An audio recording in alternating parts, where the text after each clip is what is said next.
Assalamualaikum warahmatullahi wabarakatuh. Perkenalkan, nama saya Atun Sara. Saya mahasiswi program studi pendidikan agama Islam di Yayan Kendari dengan NIM 2024 010101 379. Baik, pada video kali ini saya akan memaparkan materi yang berkaitan tentang talfik. Namun lebih spesifiknya saya akan membahas talfik dalam pelaksanaan ibadah menurut perspektif 4 mazhab. Sebelum kita melangkah lebih jauh, kita akan memahami dulu apa itu pengertian dari talfik. Menurut bahasa ialah melipat antara satu dengan yang lainnya. Sedangkan menurut istilah, talfik adalah menggabungkan pendapat satu mazhab atau mencampur adukan antara pendapat satu mazhab dengan mazhab yang lainnya, sehingga terjadi sebuah hukum baru yang membatalkan kedua pendapat tersebut. Itulah yang disebut talfik. Ruang lingkup talfik itu hanya beruang lingkup pada hal-hal yang masih diragukan, begitu, yang belum terdapat dalam Al-Quran atau dalil yang belum terdapat pada Al-Quran atau agama, begitu. Jadi untuk hal-hal yang telah dijelaskan dalam Al-Quran, baik itu aturannya, larangannya, keharamannya, itu tidak boleh ditalfik. Contohnya seperti khamar. Khamar itu sudah jelas larangannya terdapat di dalam Al-Quran, jadi hal tersebut tidak boleh ditalfik. Selanjutnya untuk pendapat para ulama mazhab tentang kebolehan talfik. Di sini kita akan membahas 4 mazhab. Yang pertama mazhab Hanafi, Syafi'i, Hambali dengan Maliki. Di pendapat mazhab Hanafi itu diperbolehkannya talfik untuk kemaslahatan umat, begitu, untuk memudahkan. Sementara di pendapat Maliki juga memperbolehkan adanya talfik. Yang ketiga itu mazhab Syafi'i. Dalam pendapat Syafi'i ini terbagi menjadi 2. Ada sebagian Syafi'i yang membolehkan talfik, ada juga sebagian yang tidak membolehkan. Yang membolehkan talfik ini selama apabila dalam permasalahan yang memenuhi syarat terhadap mazhab yang diikuti. Terus pendapat Hanbali membolehkan pengadaan talfik karena tidak ada dalil yang menyatakan talfik tersebut boleh atau tidak, begitu. Ada beberapa alasan juga dibolehkannya talfik itu. Yang pertama, tidak ada nas atau peraturan dari Al-Quran yang menyatakan larangan terhadap talfik. Yang kedua, alasan yang kedua itu karena pada zaman sekarang ini kita itu sudah tidak bisa membedakan lagi mana orang yang hanya menganut satu mazhab dengan orang yang sengaja, baik secara sadar maupun tidak, mencampur adukan mazhab tersebut, kecuali orang tersebut sengaja atau memang belajar tentang hal-hal yang berkaitan dengan agama tersebut secara khusus, begitu, tentang syariat-syariat tersebut secara khusus. Yang ketiga itu adanya sebuah hadis yang menyatakan ketika Nabi dihadapkan pada 2 buah pilihan yang sama-sama benar berdasarkan dalil secara syar'i, maka Nabi akan memilih dan mengerjakan hal yang lebih ringan dan lebih mudah untuk hamba-hambanya kelak, begitu, selama pilihan yang ada tersebut tidak menyebabkan dosa, karena Nabi adalah hamba Allah yang menjauhi hal-hal yang berkaitan dengan dosa, begitu ya. Hadis tersebut itu terdapat dalam hadis Aisyah radhiyallahu anhu dan dibukukan dalam hadis riwayat Bukhari, gitu. Selain diperbolehkannya talfik, ada juga beberapa hal yang menyebabkan talfik itu dilarang. Hal tersebut terbagi menjadi 3 juga. Yang pertama, seseorang sengaja mengikuti ruksyah atau keringanan demi terjaganya atau terhindarnya dari kerusakan terhadap hukum syariat yang dibebankan kepada seorang hamba.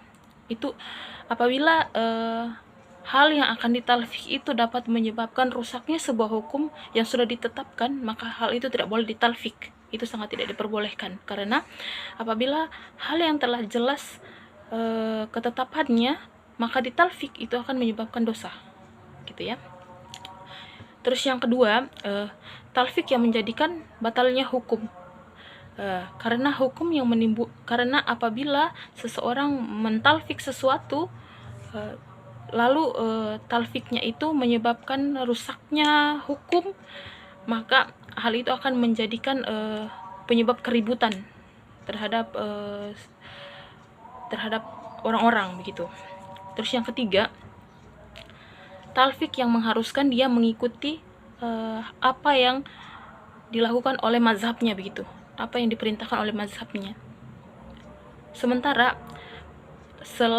talfik itu hanya boleh dilakukan selain dari hal yang menyangkut tentang ibadah. Apabila seseorang mentalfik hal yang berkaitan dengan ibadah, itu tidak diperbolehkan, karena ibadah itu telah ditentukan segalanya, hukumnya, keharamannya, zatnya, segalanya itu telah ditentukan. Lalu poin selanjutnya, dasar hukum talfik. Di sini di dasar hukum talfik itu terbagi menjadi 3 macam. Yang pertama, talfik itu berdiri atas dasar kemudahan dan toleransi dengan perbedaan keadaan orang yang dibebani hukum. Yang kedua, atas dasar wirai dan kehati-hatian. Di sini tidak dibenarkan adanya toleransi ataupun talfik kecuali dalam keadaan yang benar-benar darurat menurut syariat. Karena keadaan darurat membolehkan masuk ke dalam kemudaratan sebagaimana telah diriwayatkan dalam sebuah hadis. Yang ketiga, bertujuan untuk kemaslahatan dan kebahagiaan seluruh umat atau kebahagiaan seorang hamba. Baik, poin selanjutnya itu justifikasi dalil syariah dalam hukum talfik.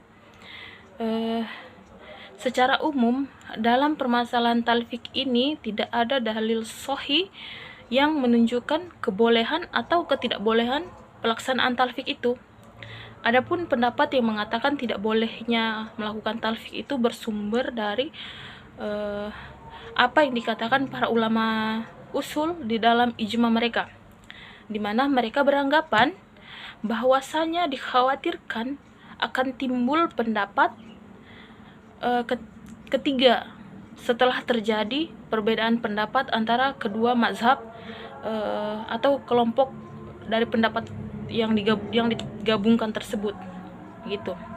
Baik, kita lanjut di poin selanjutnya itu, yaitu di mana seputar permasalahan talfik dalam perspektif 4 mazhab ini. Dalam pembahasan ini saya akan mengambil 3 contoh. Yang pertama itu talfik dalam hal wudu, yang kedua talfik dalam pernikahan, yang ketiga talfik dalam talak. Oke, yang pertama talfik dalam wudu. Kita contohkan saja dalam kehidupan sehari-hari ini, kita itu baik secara sadar maupun tidak sadar, kita telah menggabungkan beberapa pendapat para mazhab. Contohnya di sini yang di bagian wudu. Nah, di wudu itu contoh si Ali ini berwudu dengan mengusap sebagian kepala. Dia hanya mengusap di sini. Di mana yang menurut pendapat mazhab Syafi'i wudunya itu sah. Lalu kemudian dia menyentuh wanita yang bukan mahramnya. Lalu dia melaksanakan sholat tanpa berwudu kembali, di mana dengan alasan mengikuti pendapat mazhab Hanafi. Sementara menurut pendapat mazhab Syafi'i, wudu yang dia lakukan itu batal karena dia menyentuh seorang wanita yang bukan mahramnya. Sementara mazhab Hanafi itu mengatakan dia menyentuh wanita itu tidak batal. Malah justru yang membatalkan wudhu, yang membuat wudhu si Ali ini tidak sah, ketika dia pada saat berwudhu itu dia hanya mengusap sebagian kepalanya. Itu saja. Menurut pendapat Hanafi, mengusap sebagian kepala itu adalah mengusap seluruh kepala, itu baru menyebabkan sahnya wudhunya itu dia mengusap seluruh kepalanya begitu. Lah, sementara berbeda dengan pendapatnya Syafi'i. Syafi'i berpendapat dengan hanya mengusap sebagian dari kepalanya itu wudhunya itu tetap sah. Tapi yang membatalkan wudhunya itu ketika dia menyentuh wanita yang bukan mahramnya dan tidak melakukan wudhu kembali sebelum melaksanakan sholat. Nah, sementara di pendapat mazhab Hanafi, wudhu yang dilakukan dari awal itu sudah tidak sah karena dia hanya mengusap sebagian kepalanya. Lalu untuk perkara dia memegang wanita yang bukan mahramnya itu tidak dikatakan membatalkan wudhu. Baik, contoh selanjutnya itu tentang pernikahan dan talak. Di mazhab Hanafi, apabila seorang laki-laki yang ingin menikah lalu dia melaksanakan akad nikah tanpa adanya wali dari pihak perempuan itu, akad nikahnya tetap sah ketika dia menganut mazhab Hanafi.